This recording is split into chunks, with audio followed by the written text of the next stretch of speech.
Hey, Crime Salad listeners, welcome back to another episode of Crime Salad, where we talk true crime. My name is Ashley. And I'm Ricky.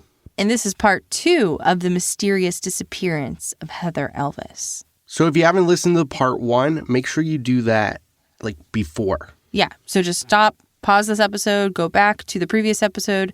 It is part 1 of the mysterious disappearance of Heather Elvis. And before we move on, we have 3 lovely patrons that we would love to shout out. Fatima, Macy, and Alyssa.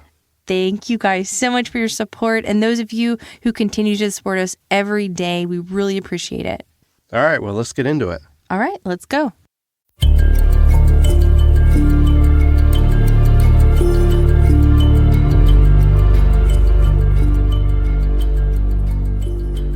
When we left off in our story, there were allegations that Heather was pregnant with Sydney's baby, and we know from various witnesses that Tammy was well aware of the rumors. As we discussed in part 1, Heather Elvis, under her username Moonchild, posted on her Twitter account, "Once upon a time, an angel and a devil fell in love. It did not end well." That would turn out to be profoundly prophetic. Heather never could have known the ending would be far worse than a broken heart. She never could have imagined it would end in her death.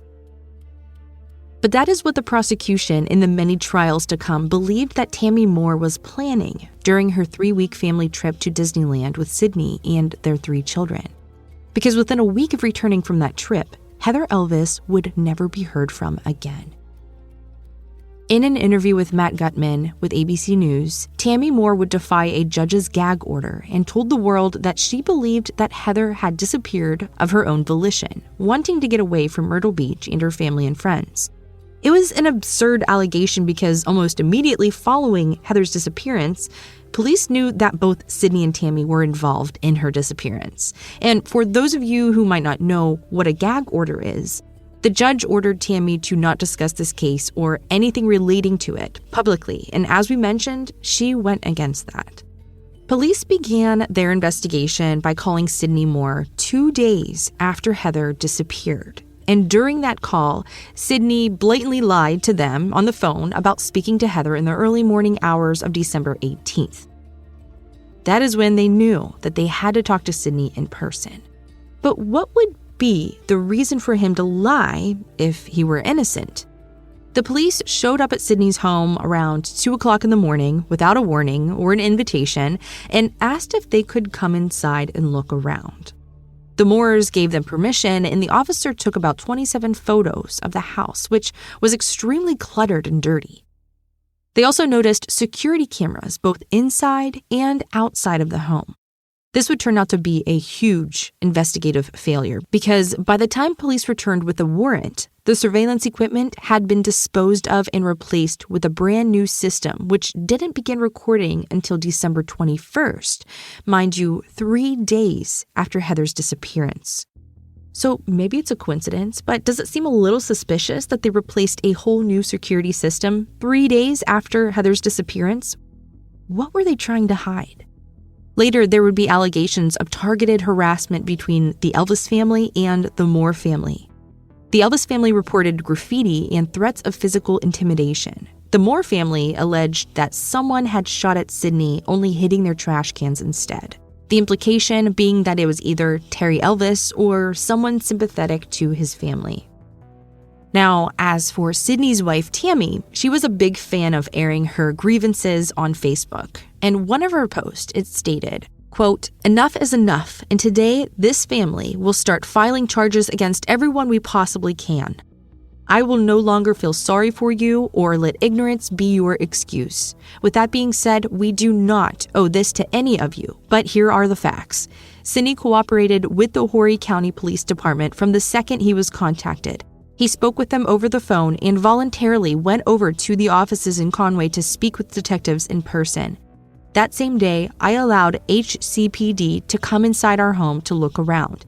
They also asked to look through our home," end quote. And all of this is true. Sydney did go to the police station and give an interview, but he didn't tell the truth. In fact, he only admitted to indisputable truths when presented with strong evidence. According to the book entitled Missing and Presumed Dead by Michael Fleeman, Sydney told investigators that there is no relationship. There was a relationship, and I broke it off. When asked when the last time he spoke to Heather was, he said it was at least 6 weeks earlier. However, after being shown evidence that he spoke with Heather over a 4-minute phone call on the last day of her life, he admitted to a brief phone call. He said that Heather called him, begging him to take her back, and he told her that he couldn't, and he turned his phone off and went to sleep. But this contradicted statements he gave later in the interview, which he admitted to no longer having access to his phone. He told authorities that Tammy took his phone and changed the password and wouldn't give it back until he had earned her trust again. He told them he gave his wife full control over his life because he was trying to fix his marriage and keep his family together. This must have pained Tammy to not have been able to answer these questions for him in the interview. He denied ever going up to Peachtree Landing at the time Heather went missing. Sydney also told them that since Tammy found out about his affair, she started going to work with him every night. He was no longer allowed to go anywhere alone. In fact, he told investigators that he couldn't have been involved in Heather's disappearance because he was handcuffed to Tammy's bed. As part of his effort to reestablish trust, he agreed to be handcuffed to the bed at night for a minimum period of 6 months. On the night Heather disappeared, he told investigators that he and Tammy went to work and he believed they finished work by 12:30 or 1 a.m. When asked if they went home, Sydney explained that they drove to 2 different parking lots and had sex. Tammy was forcing Sydney to recreate his relationship with Heather. That is also part of why Sydney was forced to sell his previous truck. Tammy refused to go in a truck where Sydney and Heather had had sex. In the new truck, Sydney was required to take Tammy to all the places he had sex with Heather and have sex with Tammy in those same places. So Sydney continues with his story. Sydney told investigators after he had marital relations with Tammy, he got gas, and then he went to Walmart and bought a pregnancy test. Now, the pregnancy test sparked interest in the detectives because they knew that there were allegations that Heather might have been pregnant. And actually, when they searched Heather's apartment, there was a pregnancy test wrapper in her trash, but not the test stick results. Police surmised Heather may have taken that test stick with her on the night she went to Peachtree Landing to prove to Sydney that she was pregnant with his baby. Now, we do know from Jessica Cook, Heather's boss, in an interview she gave to ABC News, that Heather had taken a pregnancy test at work the week prior to her disappearance. Jessica said the results said error because Heather didn't add enough urine to the test stick. Heather told Jessica she didn't want to know and didn't want to take another test. Sydney insisted that the pregnancy test was for 42-year-old Tammy and not for any nefarious reasoning involving Heather. Receipts would later back up Sydney's story that he stopped at Walmart to buy a cigar and a pregnancy test. Sydney said his wife stayed in the car while he went in and bought the test. Then he told officers he drove to another parking lot where he and Tammy again recreated a sexual encounter he had previously had with Heather. Surveillance cameras and receipts back up this story. But Sydney did leave something off his itinerary the night Heather disappeared. He told them he headed home by 2:30 in the morning, and later he would change it to 3:30 in the morning. Next, he said that he was in bed with his wife when he got the early morning phone call from Heather at around 3:38 a.m. He said Tammy was next to him and she allowed him to answer the phone and speak with Heather. When police asked him if he made a call by payphone, he said, "Do they still make payphones?" Then he denied making the call just as he had originally denied answering the first call. But evidence had Sydney's cheesy payphone joke staring at him in the face when police confronted him with surveillance footage of him heading to a payphone at a gas station. So he admitted it was him calling Heather. Now police had confirmed that Sydney had spoken to Heather twice that night and initially denied both calls. Clearly caught in 2 lies, Sydney said, "Let's start from the beginning again and I'll tell you the whole thing." Quote, "I tell my wife almost everything. I'm trying to fix what we have slowly gotten back. We drove across the country. We talked while the kids were sleeping in the car. We're talking the whole time, trying to work all this crap out. She had a boyfriend and I was goofing around, so we were trying to work all of that out. So that's why I made the phone call without her knowing, just trying so it doesn't disrupt what we slowly had taken almost a month to get back to normal," end quote. He said that Heather had been leaving notes on his truck asking to speak with him. He said that he made the payphone call because Tammy still had his phone. He stated this was his first opportunity away from Tammy, and he was worried that she would find one of Heather's notes. That payphone call was at 1:38 in the morning, and police knew he made it right after purchasing the pregnancy test at Walmart. Police believed Sydney, at Tammy's direction, was planning to lure Heather to a remote location where they would force her to take a test. Sydney said that the first night he got back into town, Heather had left a note on his car, and he was terrified of Tammy finding out since she was going to work with him every night. Sydney told law enforcement, quote, "I threw both away because I didn't want my wife to think I was communicating with her, and that's why I called her the night from the payphone. Please, can you stop? Just stop," end quote. He lied again and said that the call was less than a minute long, but police told him it was almost a 5-minute phone call. A lot can be said in 5 minutes, and it's a lot more than what he's willing to admit. It also contradicted Heather's roommate.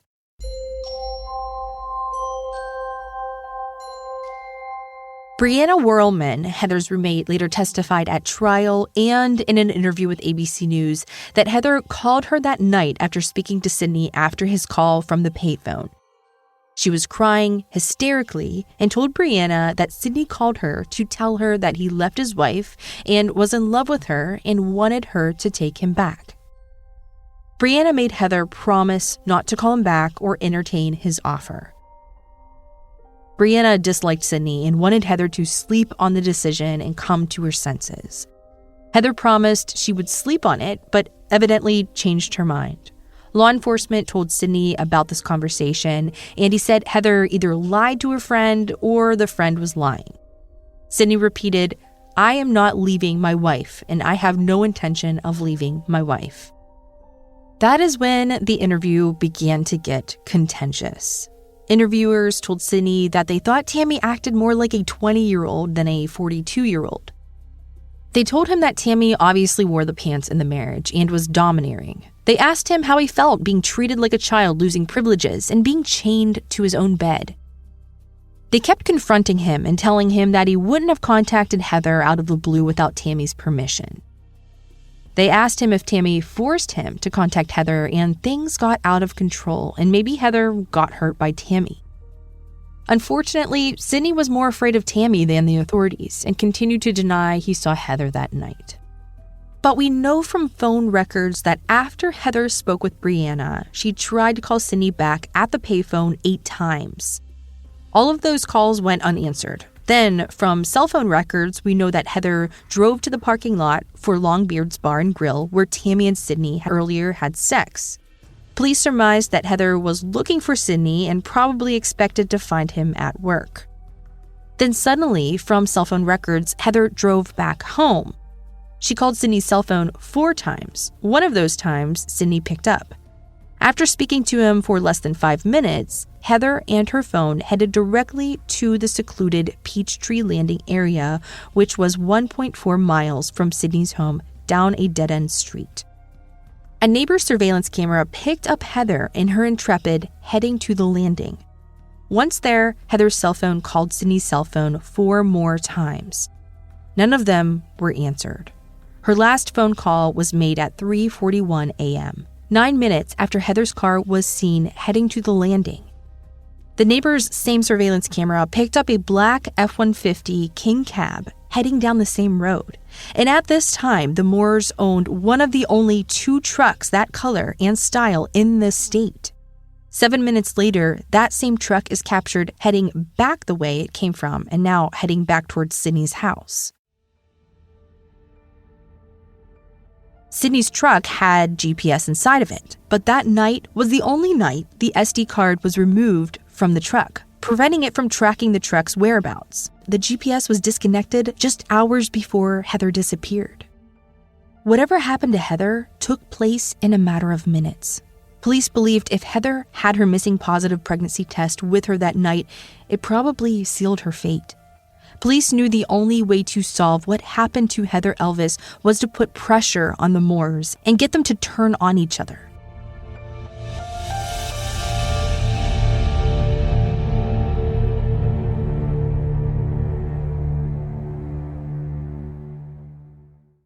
They were very interested in the family's 3-week road trip to Disneyland in November, a month before Heather vanished. Police discovered that Tammy didn't seem to be interested in saving the marriage, as Sydney stated. Because during the trip on December 6th, she texted one of her friends, "I do not love him. He betrayed me and I will never ever forgive or forget it. Trust me, there is zero love on my end. I fucking hate him. It is what it is. I've turned down a lot of hot dick, especially early in my first year of marriage. It truly doesn't hurt. I fell out of love with him 2 years ago. Now he has to stay chained to my bed until further notice, while I live my life as a single mom."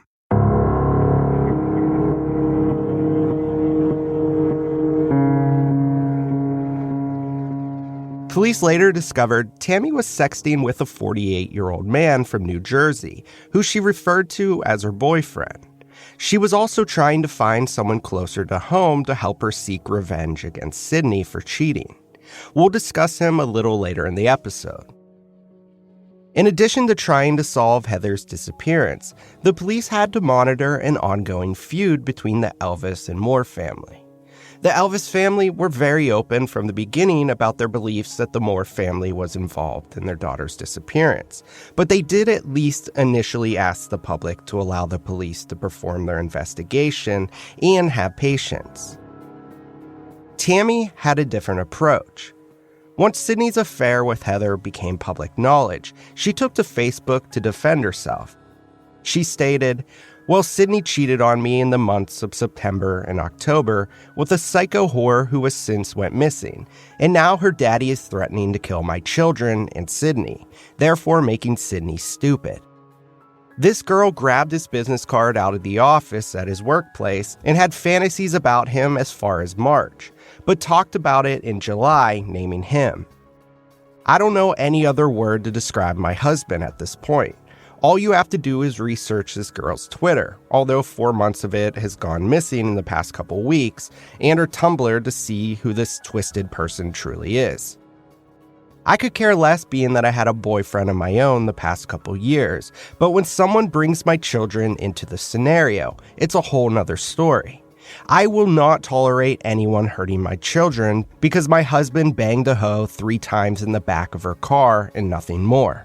I could care less who he screwed around with, but the fact that this jerk is stalking my family is unacceptable."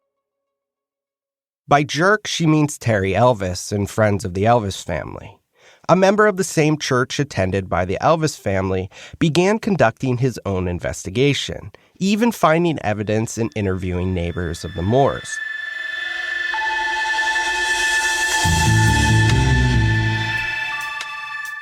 He was later charged with impersonating a police officer and obstruction of justice.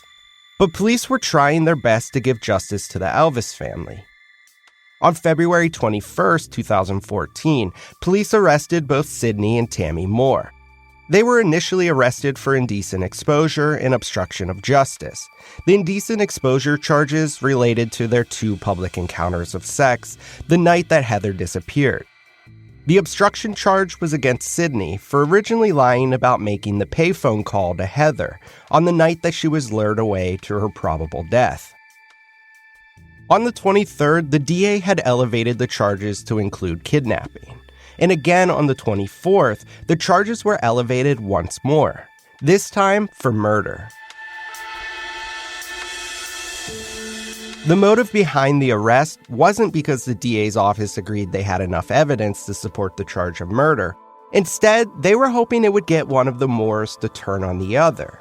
Their strategy failed. Neither of the Moores were willing to testify against each other or point the finger for a deal.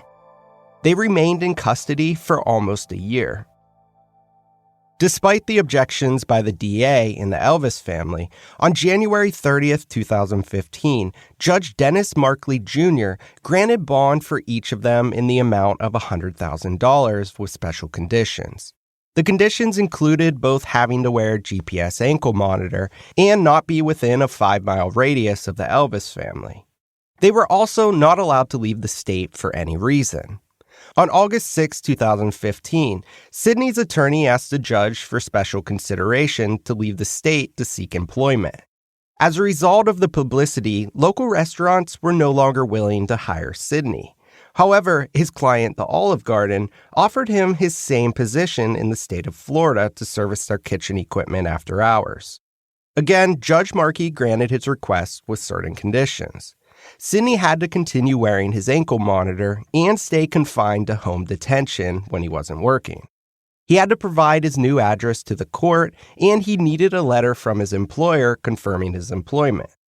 The Moores stayed in their Disney-themed camper while they were in Florida, while Tammy continued to homeschool their 3 children.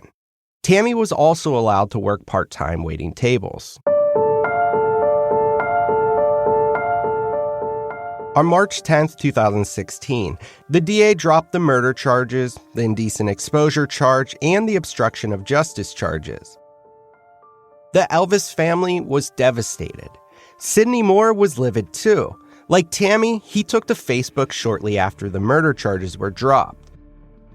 In his post, he stated, "All I'm asking is for you to keep an open mind. I'm not out to hurt anyone, and I have no hard feelings towards Heather. It was just a blowjob, and if that comes across as insensitive, I do apologize, but that's what it was. All the lies and bullshit the news reported on would have messed with anyone's head that did not know us. And they should have done follow-ups on all the false information they leaked, but they never will. That's how the news media works. They spread lies and gossip, but when the truth is exposed, they refuse to air that. They refuse to air their mistakes. But the DA wasn't done with Sydney or Tammy Moore. They decided with neither of them turning on each other, they would take a more conservative approach to the charges. They only had one bite at the apple for the murder charges, and without a body, the DA felt it was an uphill battle. Instead, they began with kidnapping and conspiracy to commit kidnapping. That way, they still had the option of filing murder charges at a later date. Sydney went on trial first. He was also charged again with obstruction of justice for lying to the police about making the payphone call. This trial would end in mistrial. The jury deliberated for 7 hours and couldn't decide on a verdict. However, on August 30th, 2017, Sydney was found guilty for obstruction of justice and sentenced to 10 years in jail. While he was awaiting the retrial on kidnapping charges, Tammy went on trial for the same charges: kidnapping and conspiracy to commit kidnapping. Her trial began on October 8th, 2018.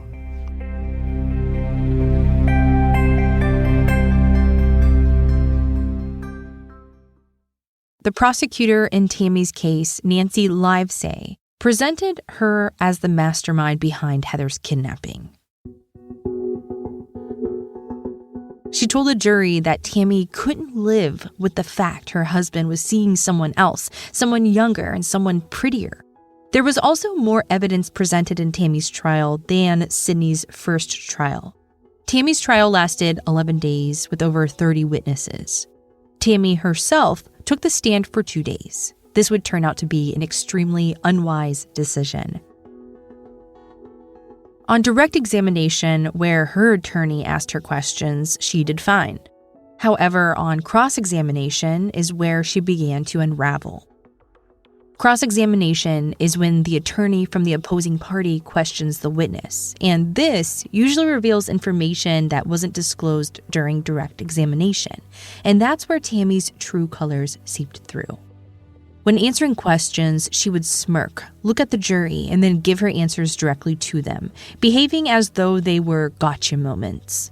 She acted smug and self-righteous, and even had the audacity to ask the judge if she was allowed to ask questions back.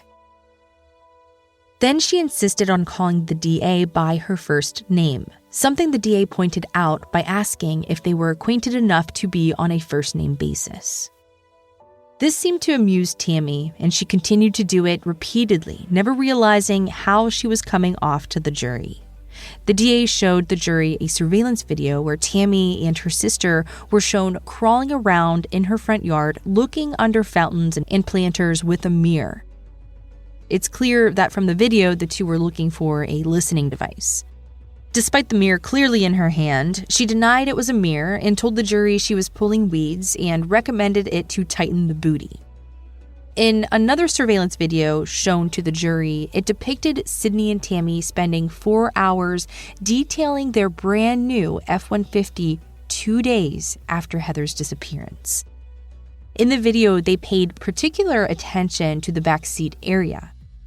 Everything that came out of that truck, from the gloves to cleaning supplies, rags, and the remnants of the vacuum cleaner bag, all went into a burn pile.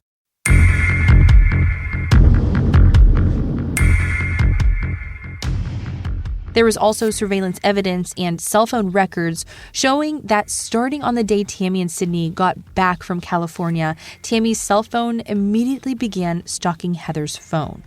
Wherever Heather went, Tammy's phone was in constant pursuit, sometimes waiting hours before following her to the next location. The state argued that Tammy was enraged by her husband's affair with a young, pretty girl, and that anger boiled over when Tammy discovered Heather was pregnant. She wasn't going to allow anyone else to give birth to Sydney's child. She wouldn't allow that baby to be born. During cross-examination, Tammy was asked about handcuffing Sydney to their bed. And Tammy testified that the handcuffs were used for fun and it was for intimate reasons, and that they were never used for punishment. Tammy was shown text messages with her sister where she admitted to handcuffing Sydney to the bed. Yet she still looked right at the jury and denied it, saying it was only for sex play. Next, the jury heard all about the video that Tammy sent to Heather depicting Sydney performing oral sex on her. While it doesn't prove guilt, it shows a level of petty jealousy and immaturity. When prosecutor Livesay suggested that Heather was pregnant, Tammy couldn't hide the look of disgust on her face. Another piece of evidence in Tammy's trial was the fact that Tammy gave Sydney back his phone the day after Heather disappeared. Why was Sydney suddenly trustworthy again with an electronic device? On top of that revelation, according to phone records, Tammy stopped going to work with Sydney the day after Heather disappeared. Perhaps the biggest surprise witness was from Tammy's own cousin, Donald D. Marino. He testified that he was at a family barbecue at the Moore compound when Sydney Moore pulled out a flip phone and showed him a photo of Heather Elvis. Due to pre-trial motions and the fact that this wasn't a murder trial, DiMarino wasn't able to fully describe what he saw in the photo. However, he made it clear Heather wasn't alive in the photo, and he didn't expect her to ever appear again. If there was ever a murder trial, then the details about this photo would likely come into evidence. He also testified that Sydney told him he had to take the picture for Tammy as evidence. The implication being Tammy is the one who ordered Heather murdered and Sydney is the one who committed the act. And perhaps the most important witness was the FBI headlight expert. He testified that he could definitively state that it was Tammy and Sydney's truck caught on surveillance video headed down the dead-end street that ended at Peachtree Landing the night Heather disappeared. It was also the same truck on video that came back from Peachtree Landing 7 minutes later. In an effort to create a defense, Tammy alleged to the police from day one that Sydney's affair didn't matter to her because they had an open marriage. Many witnesses throughout the trial denied this. In fact, it was only in retaliation that Tammy unsuccessfully attempted to get back at Sydney. One witness was Kevin Michael Hummel, a 48-year-old New Jersey resident with long rocker hair, and according to the book of Michael Fleeman, had a modest resume as a low-level musician. Hummel testified that he mostly did bar gigs and theater work, and comically on the stand told the jury, "You probably have never heard of me." He stated he first met Tammy back in 1988. He testified that Tammy contacted him in 2013 when she first discovered Sydney's affair. And that is the man she referred to as her boyfriend when she spoke to the police.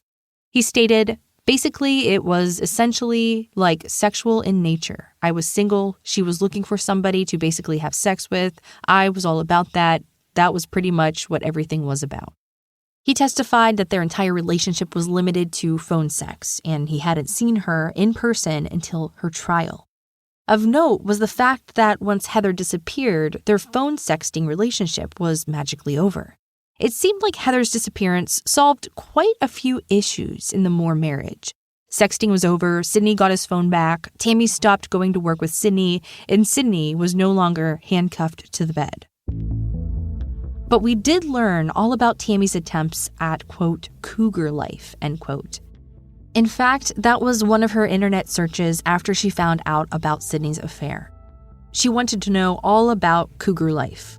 Sidney was with someone who was barely 20, and Tammy aimed to go lower. Tammy began sending texts to her friend's 17-year-old son. In one text, she told him, "I want you, Caleb." And in another, she said, "You don't even know, I want to fuck the hell out of you." Now, this all ended when Caleb's mother found the text and told Tammy to leave her son out of her acts of depravity. After Caleb testified, Tammy's attorney said the texts were the most blush-worthy language and believed they prejudiced the jury against his client. He asked for a mistrial, which was denied. The trial ended with prosecutor Livesay using a Disney comparison. She discussed Tammy's obsession with all things Disney and likened her to the witch in the Snow White fairy tale. One day, Tammy looked in the mirror and asked, who was the fairest of them all? And the answer came back with a fresh-faced, angelic-looking Heather Elvis. It was a powerful closing argument and drew upon the heart of this case, which came down to jealousy by Tammy Moore. It took the jury less than 3 hours to convict Tammy of kidnapping and conspiracy to commit kidnapping. In Tammy's statement made to the court, she said, quote, "I'm a mom to 4 kids because I have an extra one right now that I'm looking out for. They don't have anybody else. They don't live in the state. We had to leave the state because of harassment. They don't have anyone else to care for them, and they need their mom, and I don't know what else to say to you. I am Heather's #1 advocate. I want to know what happened to Heather probably as much as her parents do. I want to know what happened to her. I have nothing to do with her disappearance. I never met her. I never seen her." End quote. Terry Elvis spoke next, and he asked the judge to sentence Tammy consecutively rather than concurrently on both charges. Unfortunately, with Tammy's clean record, there wasn't a cause for that type of sentencing enhancement. Heather's mother, Debbie Elvis, spoke next. She stated that they won't release our daughter. They kept her and won't let her go. 5 years later, they're still holding her hostage. They stole her life and ruined ours. I'm asking you to give Tammy the maximum sentence you can.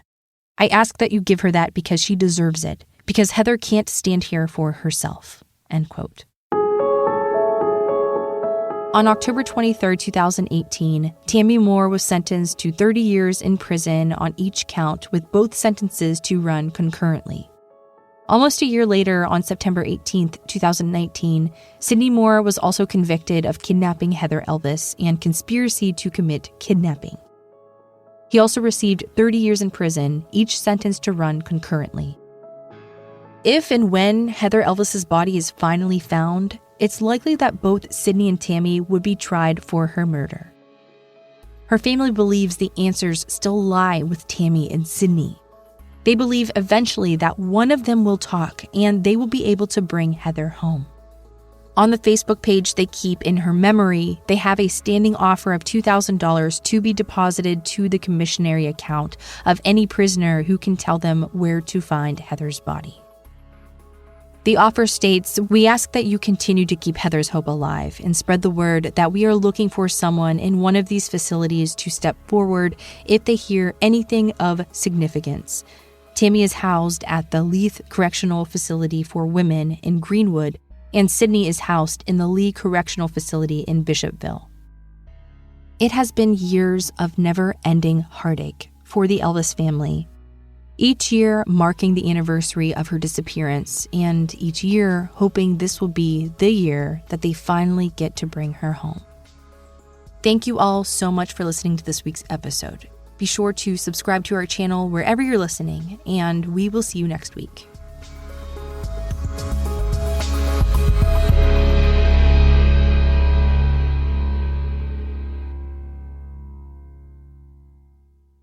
Crime Salad is a Weird Salad production. Are you kidding me? That was perfect.